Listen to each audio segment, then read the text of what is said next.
Okay, we're going to look at this little mod that I did on the F-16, and what I got on there is I added a little super mini 3-gram servo, and I've got some rudder now, and I'll show you how the holes are happening.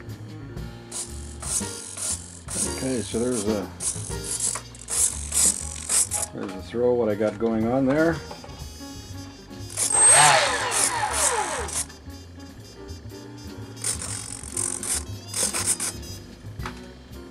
Now what I did with this is on the model it comes, there's two little fine lines that are, you see here, that sort of outline where the rudder would have been. I just cut it from the first line closest to the leading edge of that vertical stab, and I cut the rudder out, and same with them down at the bottom. And then I did a 45-degree bevel on this inner side here, and then it's taped, of course, from both sides. These little tiny micro guys, they're so small that they fit right into the stab. There's nothing bulging out from either side, so you can see it's sitting inside there. And as far as the install, a little bit of a drag because there's absolutely no area to work with inside the middle of the fuse.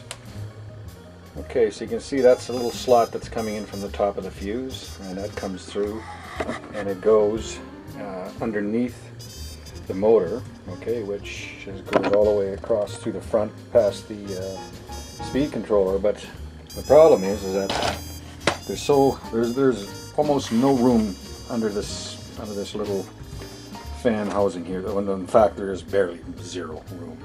So what I had to do is I had to cut the wire on the servo, because it's one of the mini micro guys, and it's got the small little end on it. So what I did is I cut my regular servo wire from a different servo and forced it through underneath here, okay, to the area where I wanted the slot to be, which is on top here.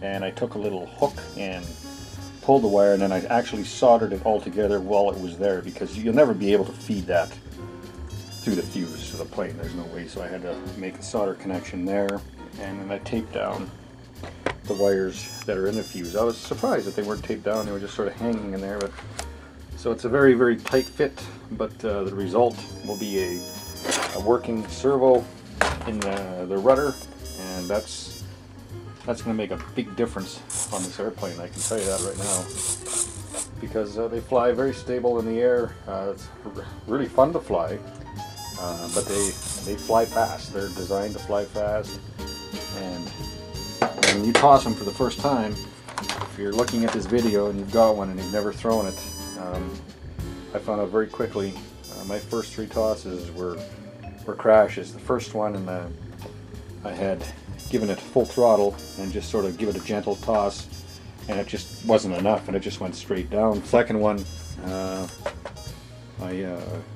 give it a harder toss and tried to steer it right away, and forget it. This thing's got to get some power going, and you can't turn it at all. You know, I just sort of turned it off, and she plowed in.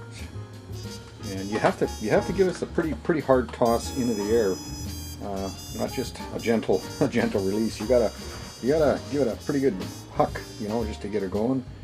And once she's flying, she's wicked.